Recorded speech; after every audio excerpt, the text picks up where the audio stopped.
Today is Father's Day, and I would be remiss not to wish a joyful Father's Day to all the dads out there.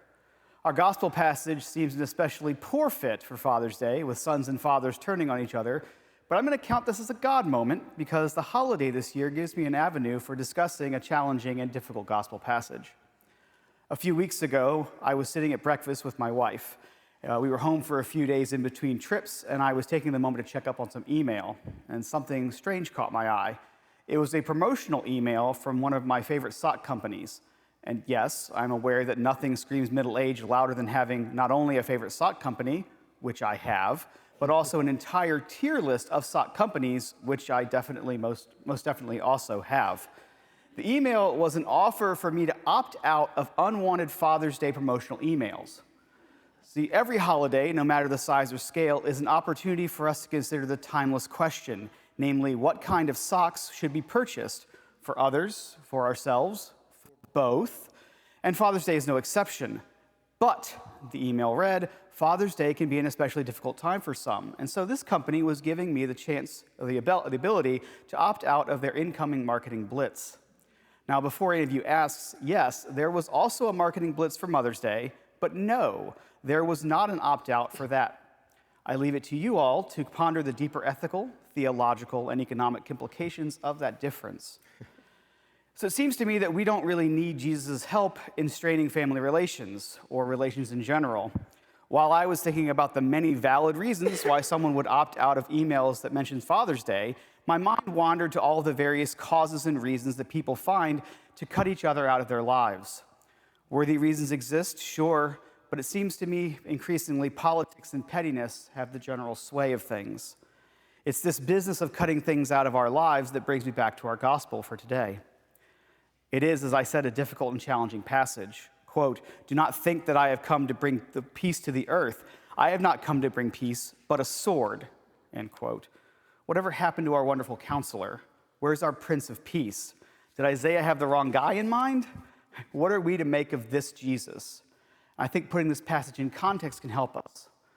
Chapter 10 of the Gospel according to Matthew follows the Sermon on the Mount, which is chapters 5 through 7, and then 2 chapters of healing and doing amazing deeds throughout the countryside.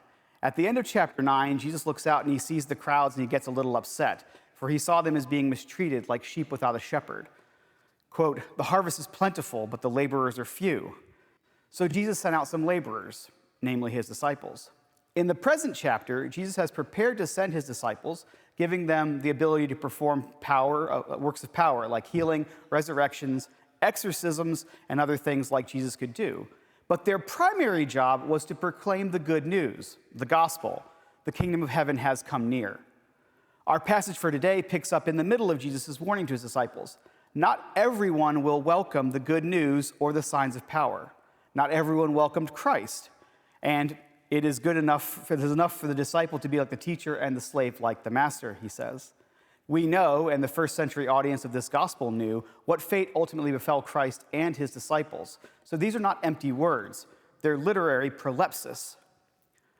The scholarly consensus around the synoptic gospels, Matthew, Mark, and Luke, is that they were written after the midpoint of the first century up till about perhaps the last couple decades of the first century AD.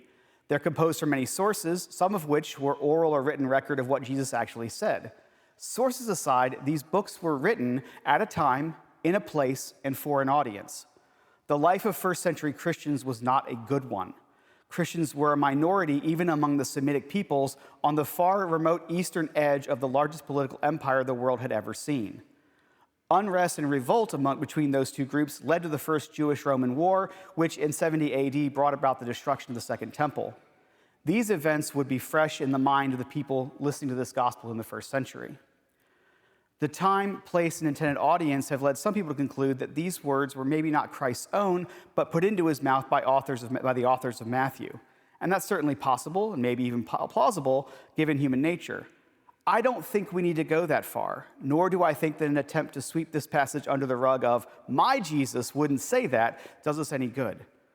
Oftentimes, Jesus meant to provoke and unsettle us, especially in the parables, so it stands to reason that we can still gain some insight by confronting this difficult message head on, even with all the discomfort that it brings us. The Jesus of the sword in Matthew 10 is the same Jesus in Luke 12:49 who says, quote, "I have come to cast fire on the earth, and how I wish you were already ablaze." The same Jesus who asked 2 verses later in 12:51, "Do you think I have come to bring peace to the earth? No, I tell you, but rather division."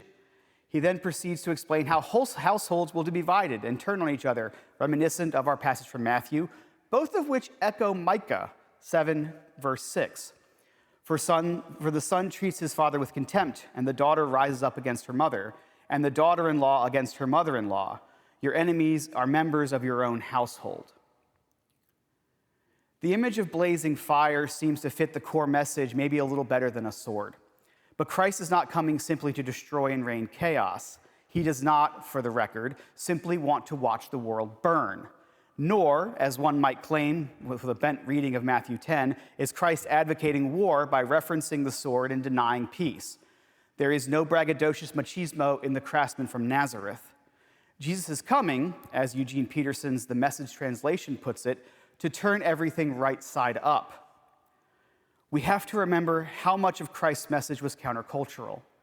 He, like Old Testament prophets before him, stood against aspects of the social structures he experienced, its excesses, its injustices, its hypocrisy, its broken relationship with God.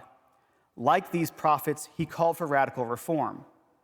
Jesus and his audience knew the prophets, and when his language echoes there, his audience knew the messages were the same. He does not come to bring peace, by which he means a kind of contentedness with the status quo, a warm complacency with the way things are. No, to that he brings the sword and a purging fire. Revolutions are never bloodless. Christ, however, is no French Revolution or October Revolution. Instead of the blood of tyrants, oppressors, or the corrupt, the blood that will flow will be the blood of missionaries, of disciples, of Christians. That is the future for which Jesus is preparing his disciples in Matthew 10, and he sees no point in sugarcoating it. The world needs to be put upright again, and change of that monumental level will require monumental sacrifice. It began with Christ on the cross. 10 of his 12 were eventually martyred. And if we follow Christ, truly follow him, we must be prepared to take up the cross as well. So what does this kind of sacrifice look like for us today? The plurality of the world's population is Christian, broadly conceived, so ours is not a bunch of scrappy outsiders, Davids against the Goliaths, or a new Rome. In general, and especially in the West, Christians are not being persecuted, hunted down, and put to death for our beliefs. Instead, the challenge of discipleship in the 21st century is how we, more like Goliath or Rome itself, keep the faith with God and cease perpetuating the excesses, injustices, and hypocrisies that Christ saw. How do we protect ourselves from the peace, by which I mean the contentedness and complacency with a broken status quo, that Christ explicitly denied us? One answer we can borrow from our Dutch Reformed brethren, Ecclesia Reformata Semper Reformanda, which is the church reformed yet always reforming. The church, yes, but also ourselves. Quote, "Those who find their life will lose it, and those who lose their life for my sake will find it." This is not a comforting message because it means dying to our life without Christ. He does not bring peace to that life, he brings a sword. There are things we have to cut out of our lives, but it usually isn't other people. We must take that sword and cut out whatever in our lives stands between us and our discipleship for Christ. Then, as Isaiah said, we must beat those swords into plowshares and set about our most beloved and blessed task, which is becoming makers of peace, genuine shalom, not merely being pacified and comfortable. Discipleship to Christ is commitment to the radical love that Christ preached and ultimately performed. It is a love for friends and family who do not understand us or our faith. It's a love even for our foes and our enemies. It is the way to true, deep, profound peace, not superficial complacency. It is a radical transformation of ourselves and, with God's help, the very world around us. And that is the good news.